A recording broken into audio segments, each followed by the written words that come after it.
청와대 문건 유출과 관련해서 박근혜 대통령의 동생인 박지만 이집 회장이 예정됐던 2시 반에 맞춰 검찰에 출석했습니다. 네, 검찰 특수부에서 조사가 진행되고 있는데요. 서울중앙지검에 나가 있는 취재기자 연결해서 자세한 내용 알아보겠습니다. 김승욱 기자. 네, 서울중앙지검에 나와 있습니다. 박근혜 대통령의 친동생 박지만 이집 회장은 2시 반쯤 검찰에 출석했습니다. 청와대 국정개입 의혹 문건과 관련한 참고인 신분입니다. 검은 코트에 회색 목도리를 두르고 변호인과 함께 나온 박 회장은 비교적 여유 있는 모습이었는데요. 박 회장이 문건 유출 의혹 이후 처음으로 공식적으로 모습을 드러낸 만큼 취재진들로부터 많은 질문이 쏟아졌습니다. 박 회장은 심경을 묻는 질문에 들어가서 아는 대로 이야기하겠다는 말로 입을 열었는데요. 그러나 권력 암투설에 대한 입장과 청와대가 지목한 이른바 7인회에 대한 입장, 세계일보에서 청와대 문건을 받았는지 등의 질문에는 들어가서 이야기하겠다며 침묵을 지켰습니다. 정윤회 씨의 미행설에 대해서도 마찬가지로 묵묵부답이었습니다. 1분간 취재진의 질문을 받은 박 회장은 청와대 문건 유출 경위를 조사하는 특수 2부의 조사실로 향했습니다. 박 회장은 지난 5월 세계일보 기자로부터 청와대 문건 100여 장을 건네받은 것으로 알려졌는데요. 이와 관련해 검찰은 박 회장을 상대로 문건을 받게 된 경위와 어디로 전달했는지 등을 확인할 방침입니다.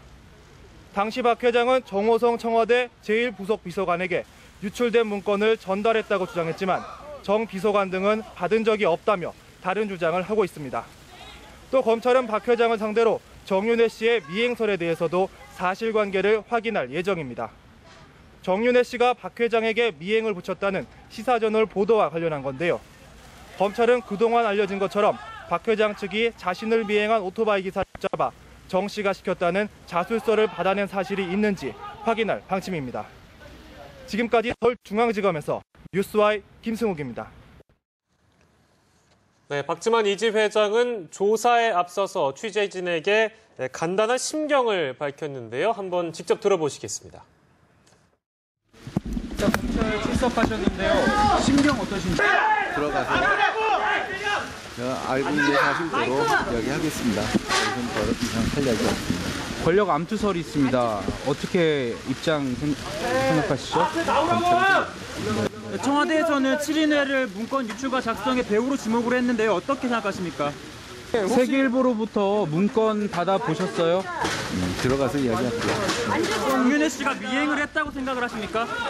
그 부분을 말씀해 주시죠. 하나만 좀 말씀해 주시죠. 예. 얼굴 가리지 마세요. 핸드폰 마세요. 회장님.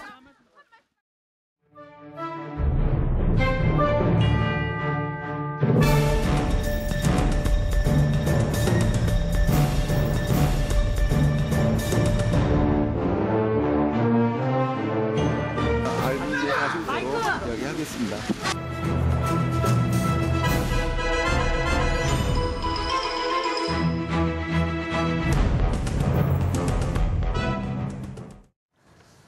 네, 이번 파문이 불거진 이후에 박지만 회장은 공식 석상의 모습을 드러내지 않았고 발언도 자제해왔습니다. 네, 대선 직전 박 회장이 했다는 누나가 대통령이 되면 사적인 삶은 없어질 거라는 말이 점차 현실이 되는 것 같습니다. 이경희 기자입니다.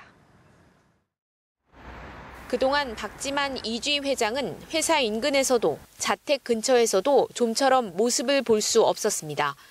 요즘은 입을 닫았지만 문건 유출 파문 직후 정윤회 씨가 암투는 없었다며 적극 반박에 나선 것과는 대조적입니다.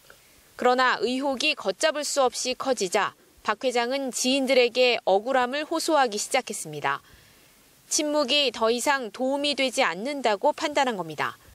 정 씨가 박 회장을 미행하지 않았다며 시사저널 보도가 오보라고 주장하자 박 회장은 더 이상 피할 일이 아니라며 정 씨가 검찰에서도 부인하면 직접 나서겠다는 취지의 말을 측근에게 했습니다.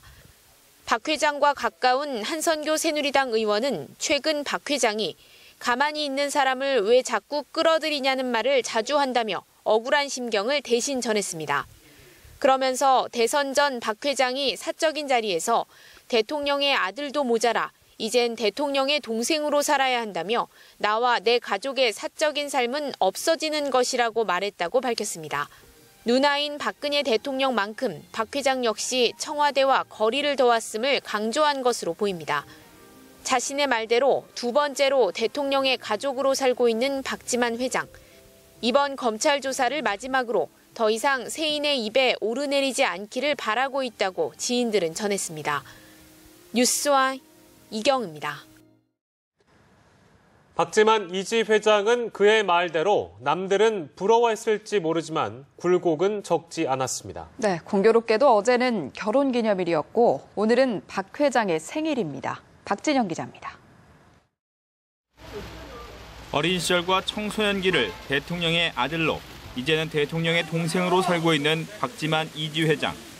공교롭게도 56번째 생일이자 결혼기념일 다음 날 검찰 조사를 받았습니다. 참고인 자격인 만큼 법률 대리인을 출석시키거나 답변서를 보낼 수도 있었지만 정면 돌파를 택했습니다. 박 회장은 검찰 소환 통보를 받은 뒤 측근에게 잘못한 게 있어야 변호사와 같이 나갈 것 아니냐며 단신 출두 의사를 밝혔습니다. 박 회장의 삶은 극적 요소가 적지 않습니다. 비운의 황태자로 불리기도 하는 이유입니다. 16살에 어머니 유경수 여사를, 5년 뒤 육사 생도 시절 아버지 박정희 전 대통령을 흉탄에 잃었습니다. 군 복무 시절 교통사고를 당하기도 했던 박 회장은 육군 대위로 예편하고 한동안 방황합니다. 1989년부터 2002년까지 마약 투약 혐의로 6번 적발되고 5번 구속되기도 했습니다. 힘든 시기 박 회장의 손을 잡아준 사람은 박 전 대통령과 가까웠던 고 박태준 포항제철 명예회장과 김우중 전 대우그룹 회장. 두 사람의 도움 속에 정보통신기기 부품 원료인 산화철 제조 판매 기업인 삼양산업을 인수했고 나중에 이쥐로 이름을 바꿨습니다. 기업을 키워나가는 과정에서 특혜를 받았다느냐는 세간의 의혹 어린 시선을 받기도 했습니다.